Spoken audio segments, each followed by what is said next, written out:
information for officials of the hosting site. So, esteemed ladies and gentlemen, dear guests of the exhibition, we are glad to welcome you at the Russian section of the open static parking, the largest exhibition of the air weapons, aircraft and ADMS means ever displayed at Dubai Air Show by Russia. But this time, this presentation will focus on Su-57E fighter, its unique functional capabilities, modern onboard equipment, as well as its advanced air weapons. I will also emphasize possible areas of technological cooperation in terms of Su-57E or FGFA. As you have seen, this time the Russian side has organized a joint fifth generation area, including the Su-57E in an updated export version, prospective turbofan engines with increased thrust and service life, as well as the latest line of the most effective air weapons. By doing so, the Russian side wants to demonstrate that we are ready to offer for our foreign partners a comprehensive approach for a supply of modern and advanced aircraft to protect national interests. Whereas technological cooperation proposals on the supply of these aircraft will provide an opportunity to acquire required level of expertise that can be applied during the creation of the nationals India's AMCA 5th generation aircraft. Now let's move on to the Su-57E itself. I'd like to start by giving information that and stating this aircraft is serially manufactured. It's been actively supplied to the Russian aerospace forces. It was designed to counter all the existing 4th and 5th generation aircraft, including those that are currently under development. This aircraft ensures and provides great modernization potential as well as adaptation of foreign equipment and weapons.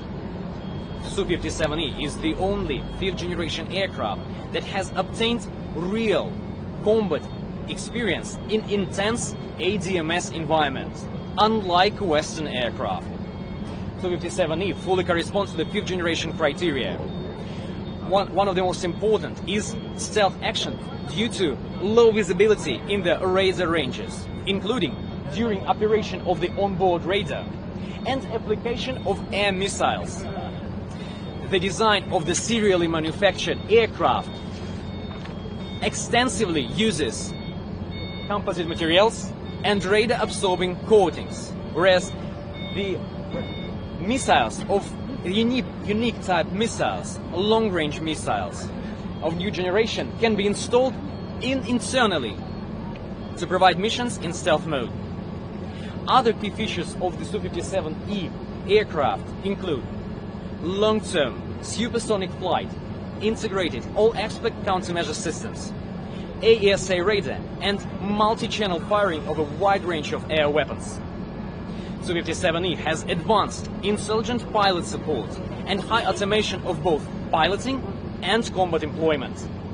Thanks to situation awareness of the about tactical environment and implemented AI elements, it is possible to provide a rational decision-making of the during the combat process, to provide and reduce the workload on the pilot during complex tactical situations. When it comes to flight specifications that you can later see on the plate in details, this aircraft has the longest flight range and endurance of flight, thanks to greatest amount of fuel in internal fuel tanks. However, if you need to increase it, you can install external fuel tanks or even internal fuel tanks inside the internal payload base, or execute aerial refueling. So, the Su-57E has unique acceleration and maneuverability characteristics thanks to powerful engines of increased thrust. Its maximum thrust in afterburner mode is 14.5 thousand kilogram force. You can see other specs as I've seen previously on the plate next to the aircraft. It's another important feature of Su-57E is its possibilities of active counteraction to air and ground threats. It is fitted out with state-of-the-art, unique AESA radar that ensures timely detection of the enemy in open area and against the background, including in mountains areas. That's important for various physical geographical conditions, for instance, of your country.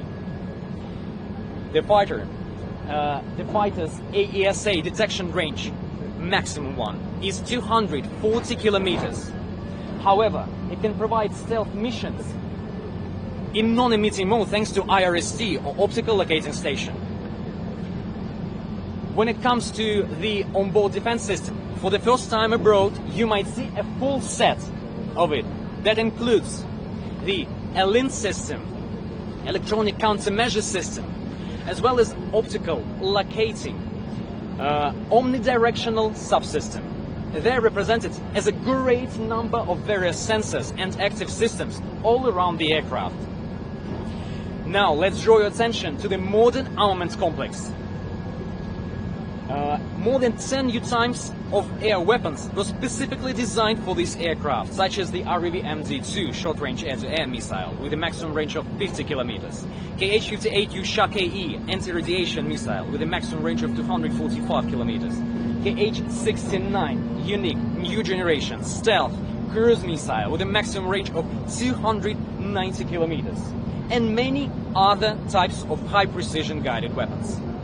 Rosoboron Export offers to India both licensed production of air weapons for fifth-generation aircraft and integration of Indian weapons.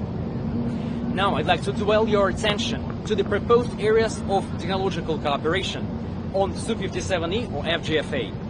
The Russian side, represented by Rosoboron Export and UAC, is offering to India supply of Su-57E fighter produced in Russia with subsequent organization of production of the aircraft in India and technology transfer.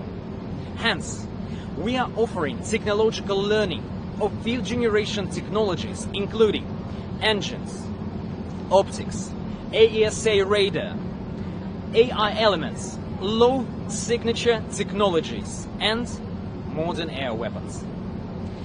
In addition, the Russian side is offering to India joint development of a two-seat modification of the Su-57E or FGFA,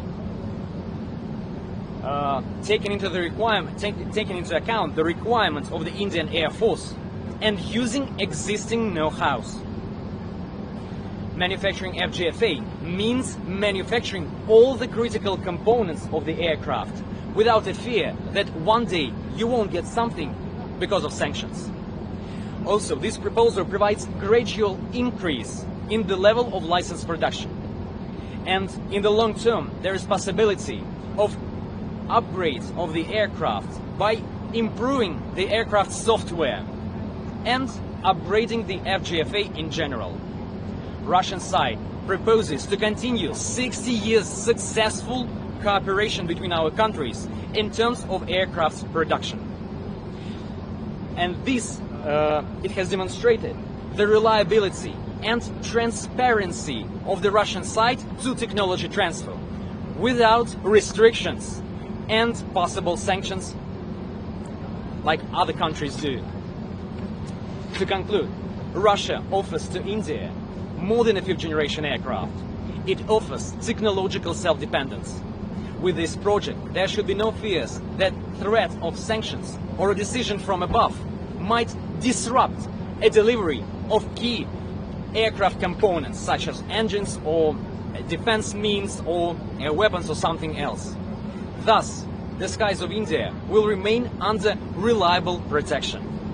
Thank you very much for your time, esteemed ladies and gentlemen. Thank you for it. If you have any questions, don't hesitate to ask. We'll be ready to provide you. At the moment, we are preparing the aircraft for the other delegations. So it's all for now. Thank you once again for coming. You just mentioned about AMCA cooperation. What is it? It's not the AMCA cooperation. The possibilities of realizing this project might provide an opportunity to acquire expertise, experience, to create the national AMCA fighter. There's a report that a team from UAC was in India last month. to study facilities of the Su-57. Yeah. So what is the conclusion? Is there any feedback from them? The conclusion is from the UAC. There was this, these actions were held, but as for the result, it should be stated to UAC. They've been visiting When the... is the new engine going to get integrated? At the moment, we are offering this aircraft with the AL41 F1 engine, AL41 F1 engine. That has all the best thrust-to-weight characteristics. It ensures long-term supersonic flights for the aircraft, cruise flight. So at the moment, we are offering it without any thoughts that we are offering not the best solution for our partners. And it fully complies to the future generation criteria with this engine as well. Then what this engine? To the left of yours is the newest development of the United Engine Corporation. It is a family engine 177S and 177 engines. They are of new generation. They have increased service life up to 6,000 hours. And the newest 177 engine has the maximum thrust in the afterburner mode, 16,000 kilogram force. That's the greatest, the impressive amount that the characteristic, the performance that might be provided. So those engines might be delivered, might be supplied, might be offered to our foreign partners for fourth plus generation, so reinstallation of these engines, or maybe for prospective other types of fifth generation aircraft. Are they going to be part of it? We might see. So because if the point is the engine and the design has to be compatible. You're absolutely right, fit sir. in the engine bay. Otherwise, Thank you for that question, because that's the greatest thing that I haven't mentioned, the greatest point, that the new 177 type engines can refit into the AL31F type engine. So they absolutely have the same dimensions and weight characteristics. So we might see. You did say Su-57 is a complete fifth generation fighter. So how does it fare against Western and Chinese counterparts in terms of RCS, avionics and other subcomponents? We do suppose and we do understand it, and we think that this is the best fifth generation aircraft because it has it was designed as the aircraft to counter both air and ground surface targets from the very start. Apart from the F-35, for instance, that was designed as a joint strike fighter to act against ground targets. And later on, they've improved it to enhance the possibilities of air-to-air fights and possibilities. have you had any discussions on integrating the BrahMos? Is it possible for that weapon to be, because you have an internal bay? I'm sorry, I guess that should be the question directed to the BrahMos. One little technical point that right now there's a lot of talks going on because of the special operations, their activities. So are you able to maintain the sortie rate? Because maintaining a flight sortie rate requires a lot of LIUs. So have you been able to maintain a regular sortie rate? Sortie rate means sending the aircraft regularly? Yeah, sorties. This aircraft has been heavily used during various military conflicts as well as the special military operation. It is flying the Su-57, not the export modification, but the one that's for the Russian aerospace forces. And as our Ministry of Defense states, it shows itself at the very best side.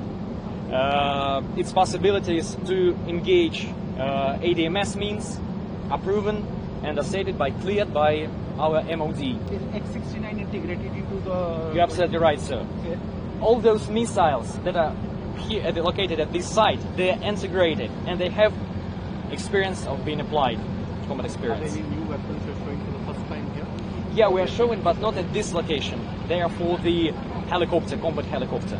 And you mentioned you have a new electronic warfare suite on the aircraft which you're showing here for the first time? Yes, you're absolutely right. The previous, during the Zhuhai air show and the air show at the Bangalore, we've demonstrated the prototype, the 054. You've seen it, and it was demonstrated without full set of defense system. As you can see at the moment, maybe later on from the outside, you might have a look at those spheres, glass spheres. They are there's the only aircraft fifth generation that ensures laser suppression of missiles of the enemy. You still have the LRS, long range infrastructure. Long range IRST? Yeah. Yeah, it has the IRST as in a non-emitting mode. So without radiation, without turning on the, yeah, you understand. it the same one that is used in Su-30 MKI? No, it's different. No, it's a better one. Yeah. How quickly could you, if you had a potential Indian contract, Come again? if you had a potential Indian contract, how quickly could you start this? Contract is the topic of not my interest and my concern. I'm sorry. That's.